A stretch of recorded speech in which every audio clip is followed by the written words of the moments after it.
made me realize, it's either you got the hunger or you don't.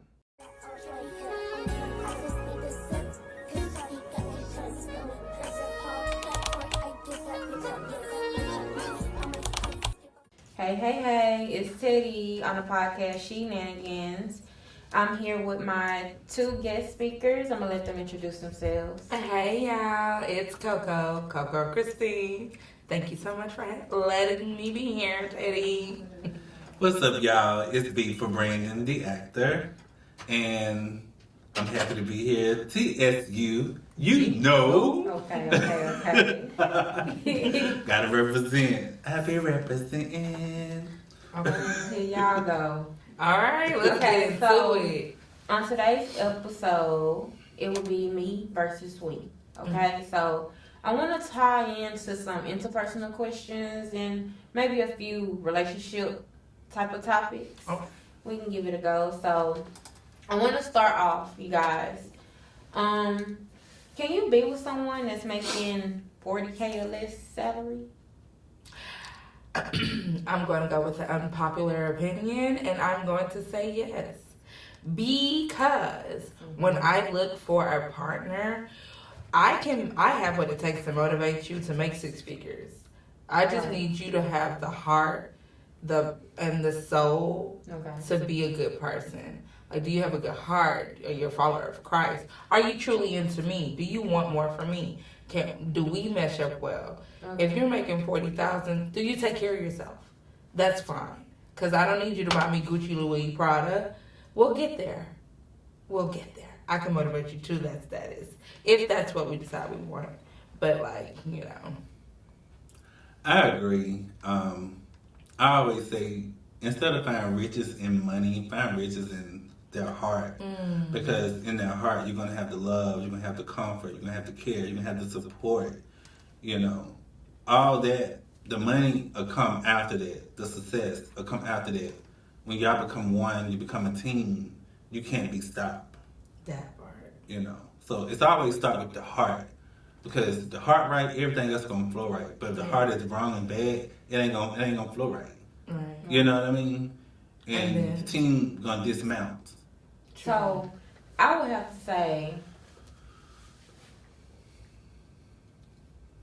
I don't believe you should judge a person by the amount of coins in their pocket. Because the reason why I say that, us here today talking, right? We are considered the average college students. Yeah. Making their way through life. Yeah. Trying to get to a pinnacle we all want to touch, right? So, majority of us is working either part-time or full-time, okay? Right. So, who am I to say you have to have this certain amount of money to be with me when 9 out of 10, I'm still punching the clock. Right. But I'm probably not I probably haven't even hit getting paid $30-some an hour. Totally agree. So I'm living in the financial crisis that we live in today. Okay. Where I'm money budgeting. So my thing is, long as you got a plan, we will be fine. Right. Long as you're working and we Right. got a plan, we should be fine. I'm not expecting to get with no billionaire that's gonna take care of me, and because I always understand when you're dating somebody by the amount of money that is in their pocket, consequences come with that. Sure do. So that's true. It's a pull and tug when you're playing that type of game, because we do live in a world where a lot of people right now are they on that, like, he gotta have this amount. They're here for clout, right? Like, let's just call a spade a spade. Like, if you're going after somebody for the dollars, you're not going for them. You're going for a lifestyle that they can provide for you that you obviously cannot provide for yourself. Right. Because if I'm going for somebody, I'm not asking for things I can't provide for myself. Like, I'm going to ask for things that I myself can also give me. Oh, okay. So what is that? It's a meme I seen on Instagram. It said, you can't date no girl that wants you to get her Gucci, Prada, and Chanel when she's still worth Walmart, Ross, and okay. You can't live. You can't live. You can't, because you're trying to live two different lifestyles. You want this lifestyle that's top tier, but you still in the lower classman lifestyle that's okay. You but over if here you have to aspiring for Fifth Avenue and you can't shop at nothing but Five Below. So Right. which five are you going to be Exactly. focused on? Okay. But like, yeah, that's half the problem. That's half the problem out here in dating.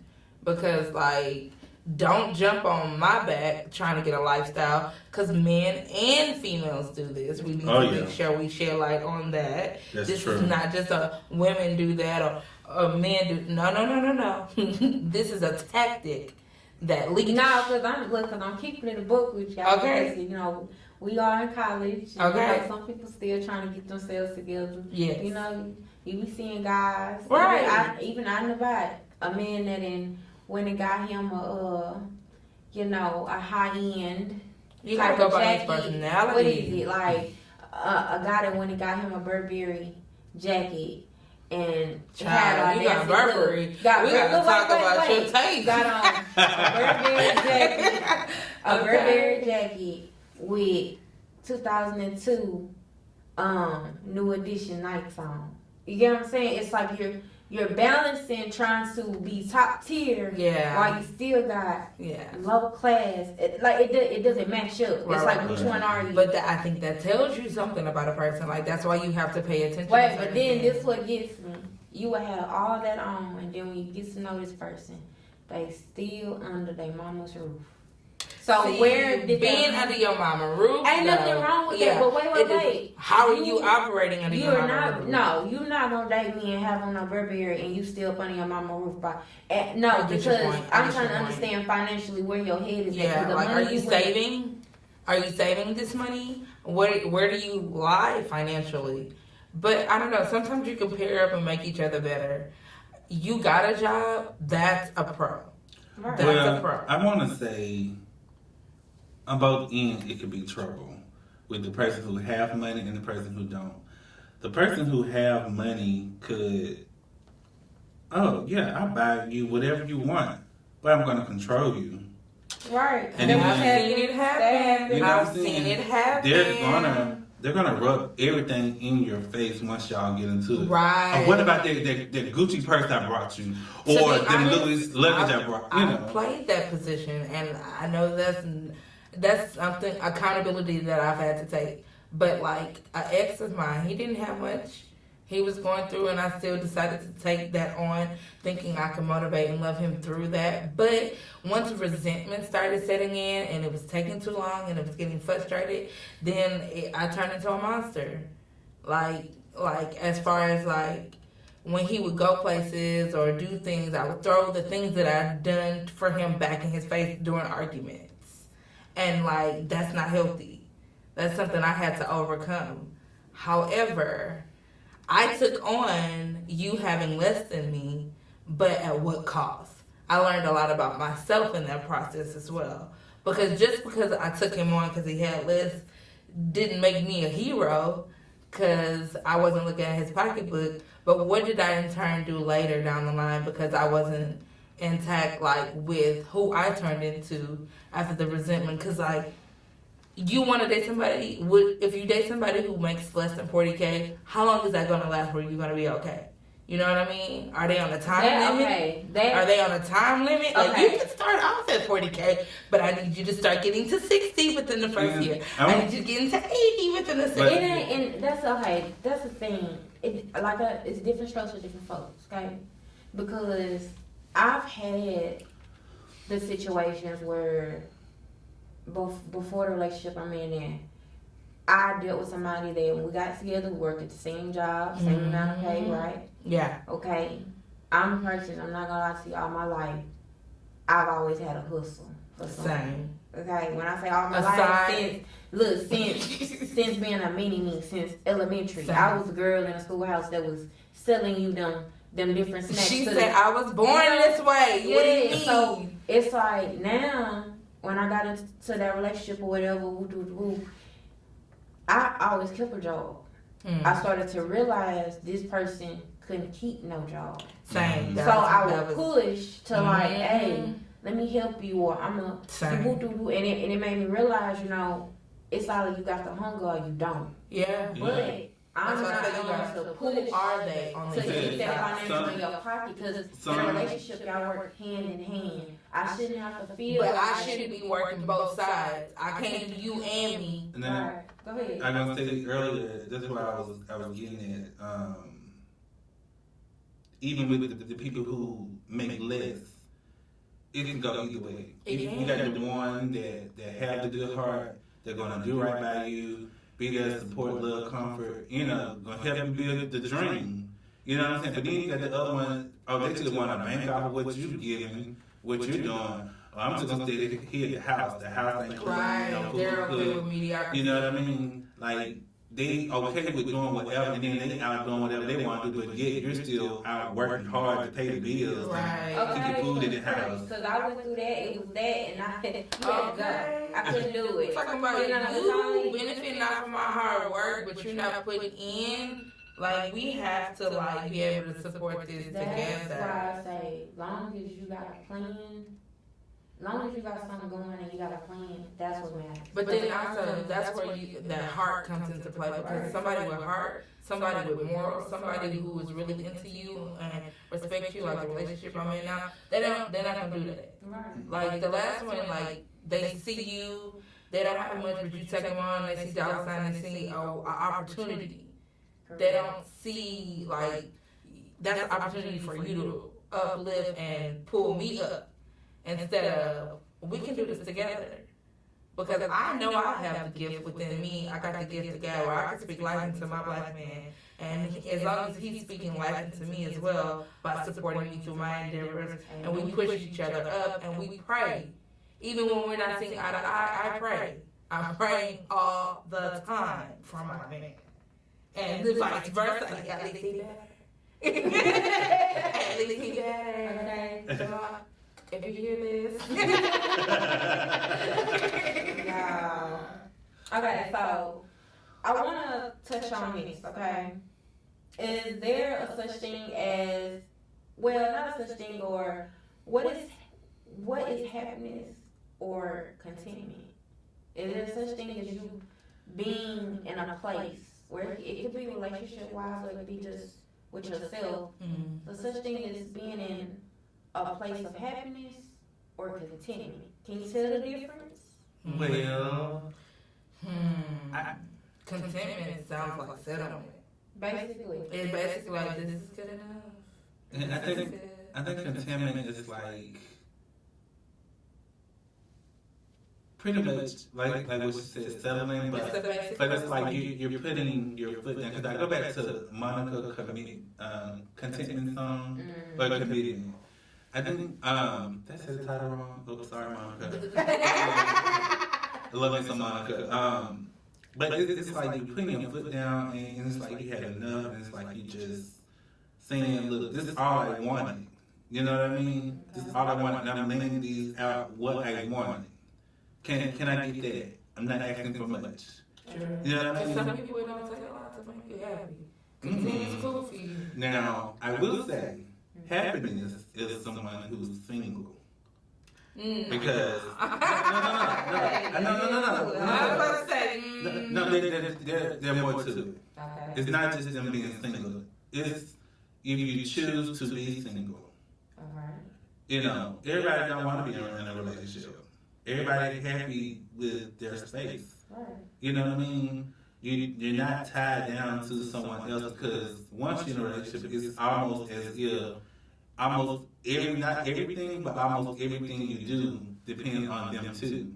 You know what I mean? Which is why the title is me versus we. Get into it. Yeah. Because when you single, it's I. Mhm. When you're in a relationship, it's we. Everything that you think of, you have to take. To a certain degree. To a certain extent. You want to make sure you still get your eyes. But I would say until you legalize and bind it. Right. But as you know, when you get with someone, you always it's that part of you that I always think of.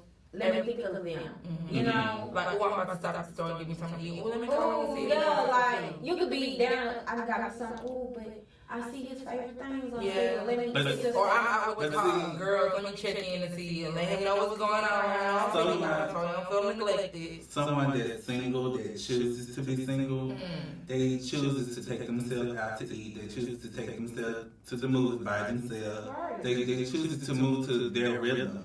That could be you know what I mean? have to And- be in your own element of your own Yeah. space. Right, You know? right. Which it's like when you start to get in a relationship or whatever, you choose to add this piece to your happiness. Mhm. But you are being cautious of, I am not only happy, but I'm content in my own space. Mhm. But if I'm gonna put you in that space, you gotta be something that's adding more of a value to Okay, it you than better bring on draining that. from what I'm happy and content by Right. myself. Like, Yeah, I already but- got my happiness. Don't bring thunderstorm. Bring some more sunshine. Yeah. We can Like, shine you gotta together. take me up. You can't bring me down. I Exactly. love that. That's amazing. Okay. For all those out there, take note. That is a little jewel that was just dropped. Get your pen and your Kimber, you better take that blessing. Okay, so wait. Okay. Though we said that, right? Mhm. Can y'all be with someone who struggles with mental health? Wait, and the reason why I say that is because No, you just I left can't. from the conversation of if you gonna come into my life, you gotta add value, right? Yeah. Mhm. But I'm not judging a book by its cover, Right. right? Yeah. I'm giving it a chance. Yeah. When you get with someone, like I've said before, it's the honeymoon stage. Of course. Right? But as you get to digging and learning somebody, sometimes you'll stumble across some elements that wasn't there at first. Yeah. And a lot of us, You start within the moving last around. year or two, mental health has been on the rise. But Yeah. some of Oh, us yeah. don't even have that. Right. So It depends on the level of mental health. I had a The level that they're struggling on, and do they know how to handle it, or teach me how to help them handle it? I had a mental breakdown last year okay. around this time, and I lost myself. I lost myself for months, and I think I just struggled the rest of the year after that, like mentally and just Trying to get back on trying track. to get back. I had to play my gospel because Okay. I was raised in church. I had to play my gospel. I had to open the door to my patio. I had to pray every day. I had to get used to what was going to be different because the certain individual was not going to be around anymore. I had to really work on getting back to me, but I do feel like in that situation, I'm not putting all that on this person. You know, it was my fault too. You know, I take my fault in what happened, but I lost myself. Mm-hmm. But I do think that mental health is so important. I believe in chances. You know, we don't know everything coming into this world, you know, so it's always time to learn new things. You're never too old and never too young to learn anything. Right. You know what I mean? It's always a teachable day, a teachable lesson in each day. So I think it's best to give that person a chance and, you know, see what it is and what you can do for them. You know, I think that only when they become a threat to themselves and a threat to you is when I have to say, okay, well, we're going to find you some other help Right. to where it's safe for you and safe for me. That I can Right. Because I don't want you to turn around and come to, I'm going to kill the both of us situation. Right. You know what I mean? So if I could prevent something like that from happening, then that's what I would do, you know. Because mental health is real, but I think everybody deserves a chance, you know, as long as it's not like a life-threatening situation where you got to choose yourself over love, Right. you know, I think- dangerous love with that. I think sometimes we put so much into love. We desire love so much. Like some people, that's our life aspirations is love. So you're gonna give it everything you got.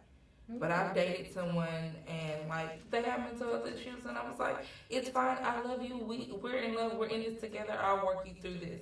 However, when their mental health starts becoming detrimental to my own, I could not pull him out of his darkness. it was exhausting. It took me into darkness. The more it's like trying to save someone when they're drowning, but they're dragging you under. The more you're trying to pull them up, the deeper down you guys are going. And like that's why it's really important to know what level of mental health and like that you struggle with. Do you have it under control? Do you know how to talk me through how to help you? Do we need to take breaks and separate during certain things? Because we all have, certain mental issues, especially after COVID. Oh my God. After COVID, a lot of people deal with so much depression and things like that. But like, it is really important to put yourself first. Yeah, because y'all know during COVID and after COVID, right? Mental health spiked, right? Yeah. And then the big issue was domestic violence spiked. Okay. Around that time, I would say that's when the flare of mental health started going on because the rise of inflation started to happen. Yeah. And in order to live, you How you had wanna to live live. with someone just to get by, right? Yeah. And a lot of them cases, it was two toxic people living together to make a way. Yeah. And you can't live with someone that's putting you through damage, right? And then you stand in the house, like you can't go no because it's confined. COVID. You like, can't avoid You're each tired of looking at each other. Right. I'm mad because I'm in the house, and then I'm mad because you just made me mad because you ate the last thing of corn pops. It's or like something. everything you do is gonna make me mad. Yeah. Because Right, I so already don't now- agree with you. Because at that time, right, you can't go nowhere. Yeah. You know, you scared. You scared of just a hiccup of a cough. You know. Yeah, no, So for real. then, most of the people It was are a lot living of within the fatal house. domestic violence. Everything in the house is now online. Your entertainment is now from online, right? Yeah. And then you're living in the house with a guy that can't go nowhere now, a woman that can't go nowhere now. So the little and the slightest things are You your had to business. really learn each other, and you also had to really see yourself. But A lot of people move so fast, they don't see them. Like, you don't really see who you are. Now you gotta face who you are while also showing someone else, because you probably was faking it. Or actually, not faking it, but you were trying to live up to a unrealistic expectation of who you are. Right. So now you're facing who you really are.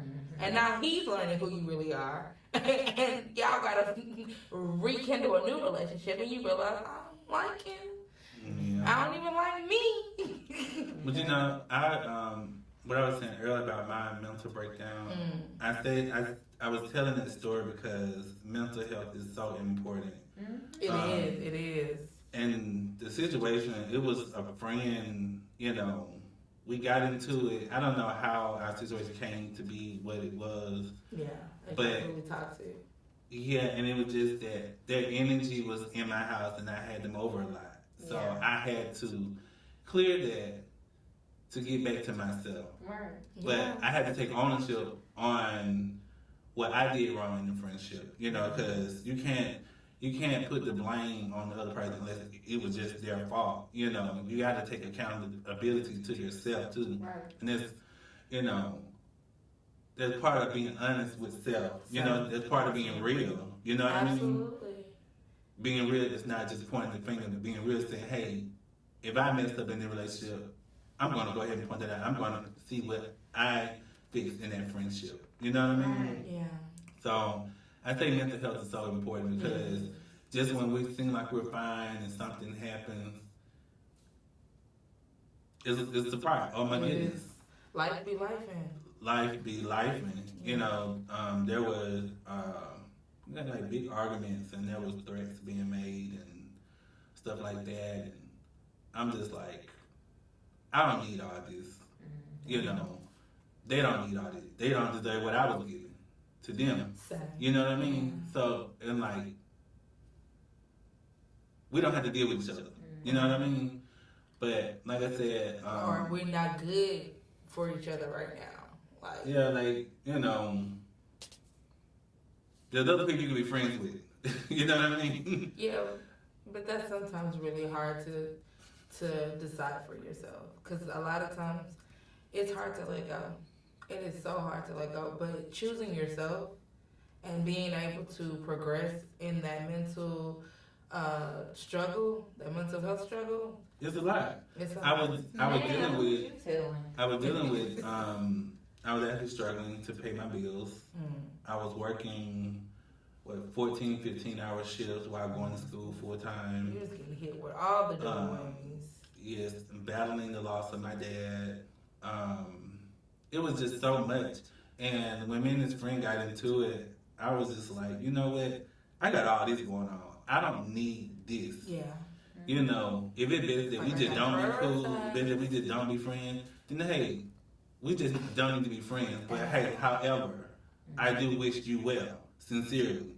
You know what I mean? Sincerely. I don't get nothing off of wishing someone bad. That don't make me feel good at all. Right. I wish you well because what it meant for it to get you, it would get you. Right. You know what I mean? I'm not gonna wish nothing on you bad. For what?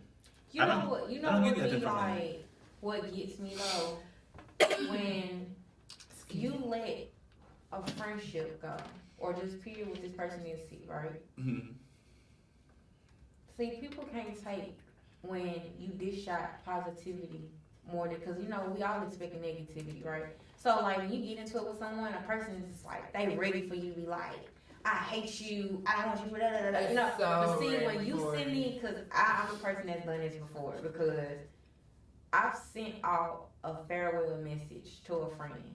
I had to let a friendship go that I felt like it was draining. I don't like when I'm in a friendship or whatever it could be. It could be a relationship or friendship, whatever you want to call it. I hate when you're dealing with someone and you feel like they're more so dealing with you because you're more of an asset or a benefit for them.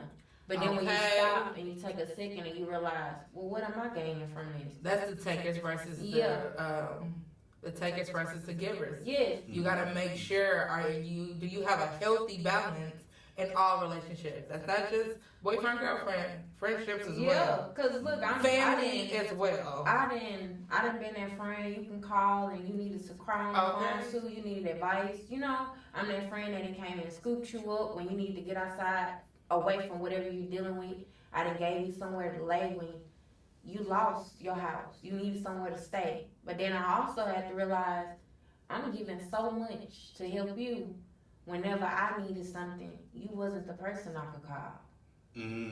So when you start to choose you and realize that I have to put myself first, right?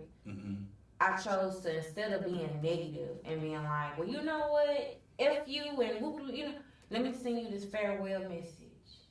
And it was, I appreciate the friendship that we've had. I've gained a lot of understandings in this. But I've also understood that there's some objectives in this relationship that have not felt too right.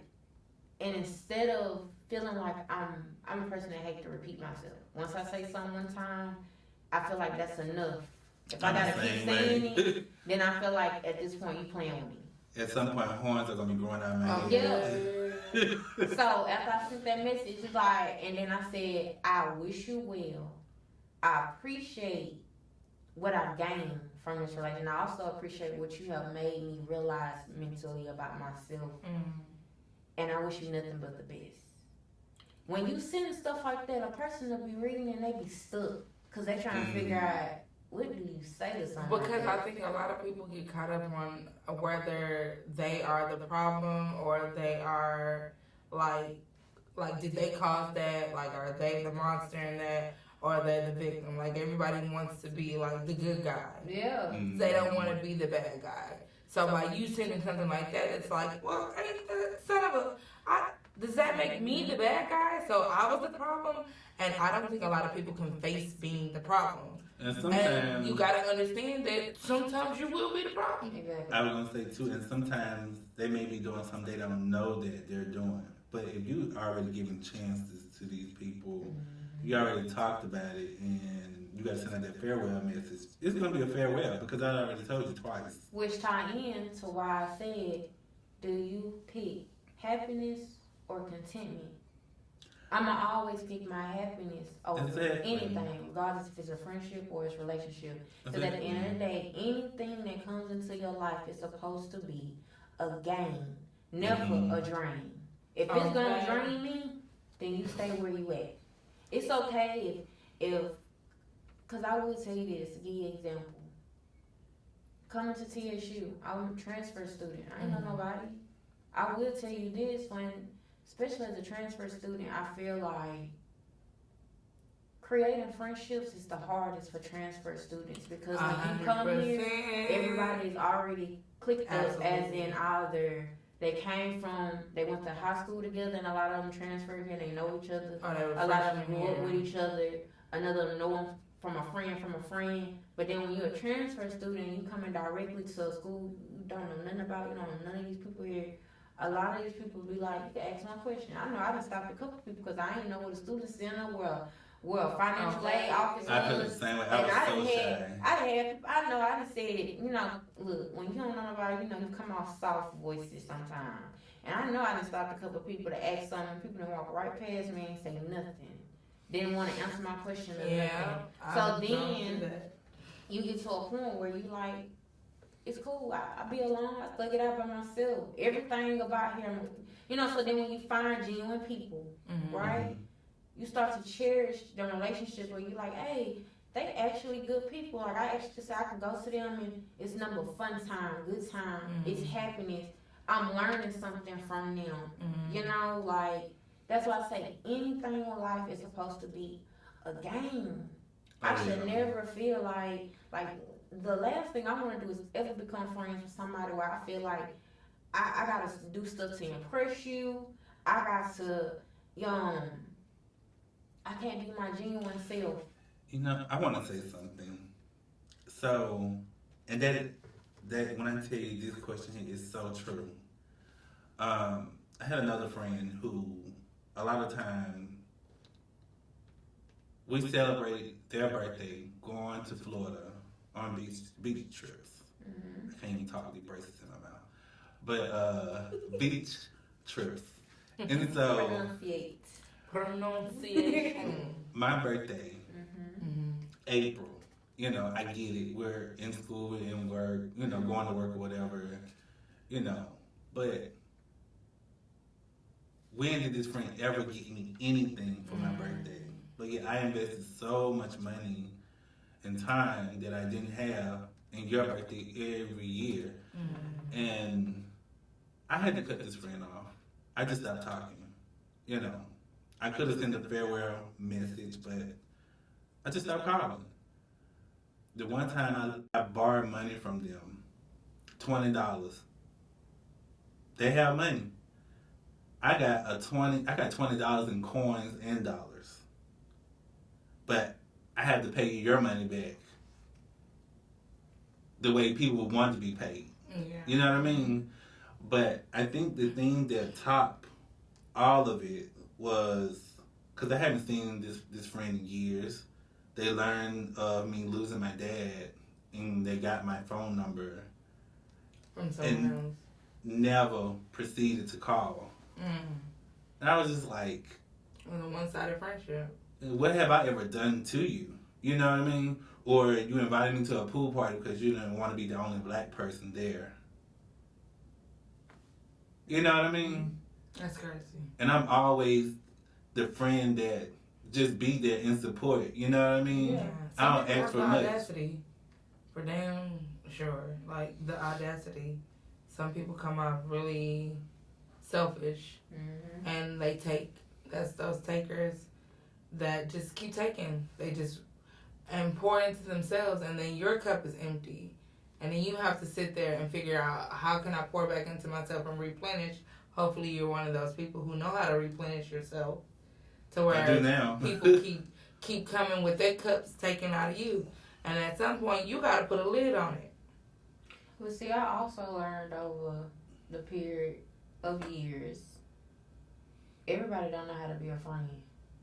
Like, we, just like we want love, what relationship comes with, you know, the happiness in the end, the big wedding and all that. We search for friendships of being able to do things as a group, you know, share memories with other folks, right? We all want these things, but then some of us lack knowing how to be it, how to love accurately, how to be a friend. Oh, But that's you a know, whole conversation in itself. Sometimes it could be. Do you know how to love? It could be hard sometimes, and I say it because,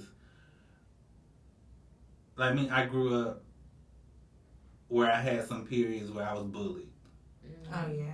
And so I think I got to a point where I'm like, in my thoughts, like, do this person like me? Do they find me cool? Do they think I'm ugly? You know, like, and I would be paranoid around people sometimes. Mm-hmm. Now, my sister growing up, she was popular in school. She had all the friends invited her to the parties and stuff like that.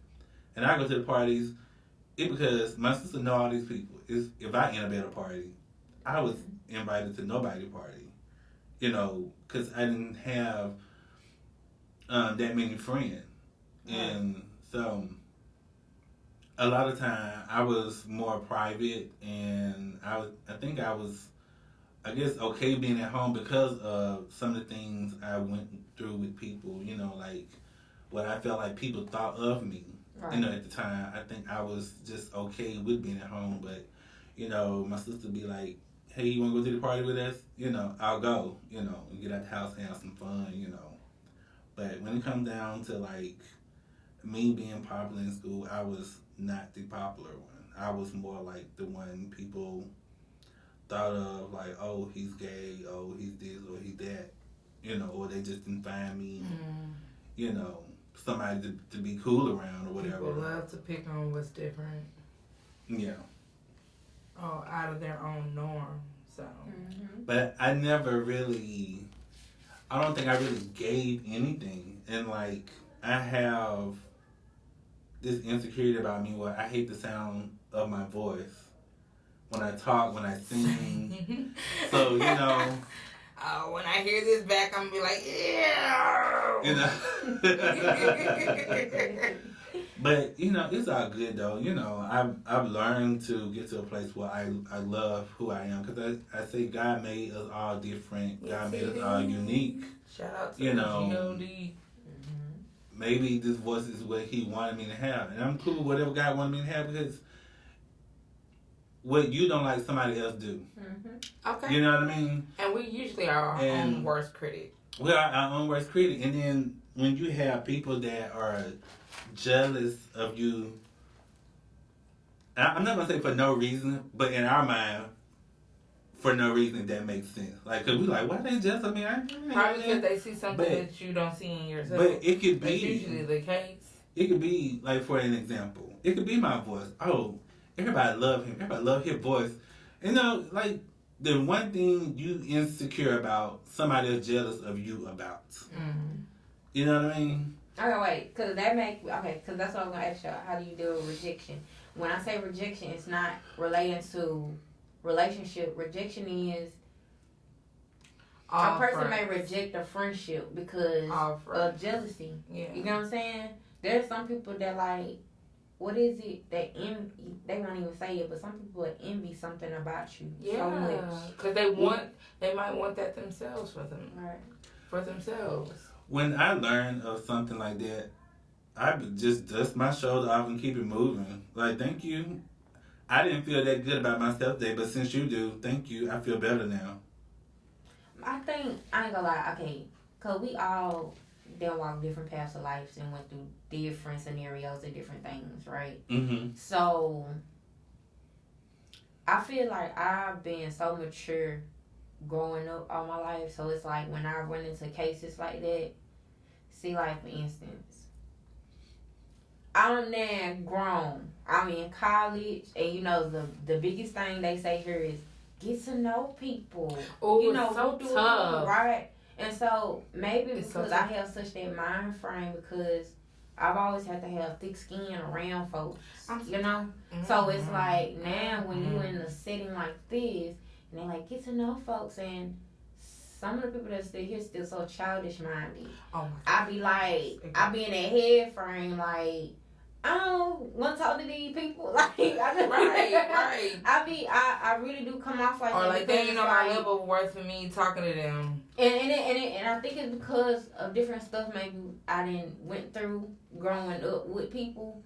I be having to watch myself when people come off a certain way, 'cause I know how my mouth is. So I would rather be alone than deal with folks, because I'm like, certain situations would end up making me snap. And you're gonna get a side of me you're not gonna like. You know, when just let me be. Like, I'm okay with being alone. Let me allow myself to come out my shell and let talk me on figure my own. it out for me. Exactly. Don't try to think for me. That is my biggest like pet peeve. Like, I come off very sweet and very kind and very soft. Mm-hmm. That I think some people feel as though they have to like be outspoken for me. And I'm like, just because I'm sweet, quiet, and reserved sometimes doesn't mean I can't speak up for myself. Mm-hmm. Don't mean I can't knock nobody out if necessary. Don't mean I don't know how to stand up for myself. And by you overstepping, then it makes me feel like you feel like I'm not capable. And that's an insult to me. I think I'm a people person. You all, you been like that since that. We all, honey. Okay, we clicked immediately. Yes. Like, immediately. I know when I first came to TSU, and even before then, like, I have this habit, even as a kid, I have a habit where I would walk with my head down, like, just, I'm counting my steps. Mm-hmm. I don't know if they just came from dealing with people, or it's just something I just developed over People time. showing them who they are. I think a lot of times growing up, I was really quiet. Mm-hmm. And I think quiet and shy. You know, I think, a lot of times I don't want to walk in a room and look at people just looking at me and, you know, and you looking like, oh, I don't know anybody. Okay, I'm just keep my head down, find my seat. You know what I mean? That's how ironic when I talk to y'all, because it's like, it make you realize, like, yeah, you sit amongst people and some people are very different, because you see how you say you can walk in a room, your head be down, and you just want to be to yourself. Leave me alone, let me get some. And it's like, I used to be like that a long time ago, right? And I noticed that even the quietest people still get toyed with, right? Of course. So then now it's like, as you get older, that alter ego and stuff starts to build up, and you figure out, okay, if I be like this, I get this type of response. So now I can actually say I can go in a room and I got that real bad, like I had that resting face, where I done been told some people, like, I was so scared. Like, even my best friend to this day, I don't know how we became best friends, because she like, girl, I ain't gonna lie to you. You had that face. Like, I was so scared to talk to you because you seemed like you was one of the people that would, yeah, she about to say something. Okay. You know, but it's like, I've learned if you know, for me it worked. You know, it may not work for the next person, but it was my shell where it made people come to a pause, like, okay, let me not say nothing else. Yeah. You know, and it protected me. Because it's like sometimes when you come out so soft, people will pick. Okay. People would do stuff to, like, I'm too approachable. I think people think like, oh, she's a nice person. Like, literally, people will walk up to me and just start telling me their whole life story. And I am such a kind person. I'm like, oh my God, I'm so sorry. Like, maybe that's my purpose. God gave me that. Mm-hmm. But also, sometimes I want to be bothered. I wish I had like this unapproachable like exterior sometimes. Mm-hmm. Like, let me look like not a Care Bear. Yeah, not a Care Bear. Let me not look like a Care Bear where that, like, people come and they be telling me about their grandkids, about how they, when they were 16, their mother used to be like, we just met. I basically trauma dumping. Oh my goodness, immediately. And I don't know what it is about me, but I get that a lot. But then also, I have a very bubbly personality. I'm very open. But even when I don't feel like it, I could still put myself in that role. Like, I just click on. Even if I feel like I need to be in my shell right now. Right. I put into action. I'm just a natural star, I guess. Like, and then sometimes it can be unhealthy as well. Because maybe I need to just, like, be left alone. But they trauma dumping. Because, like, excuse me, back up. So just because you see me smile back doesn't mean I need to hear your life story. Right. I'm trying to be your therapist. I used to get told that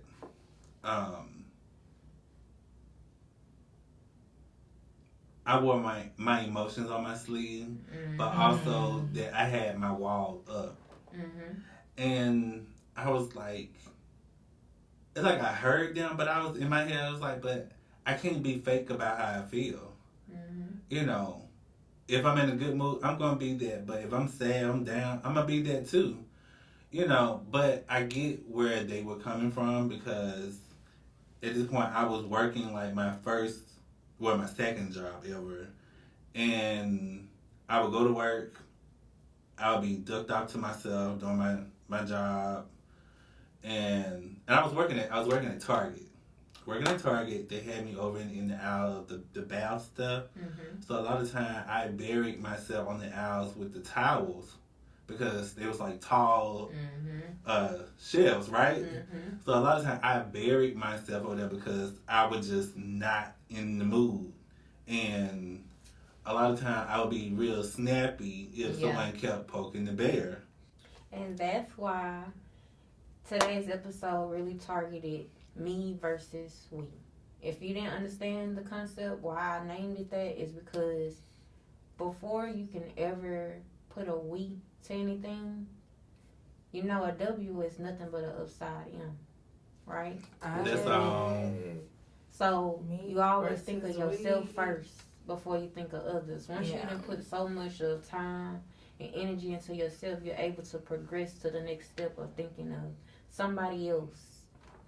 So always remember, you put yourself first and you let life gradually take its course to move on to the next step. Honestly, I'm not feeling you, you not feeling me. Keep it cheap, but come at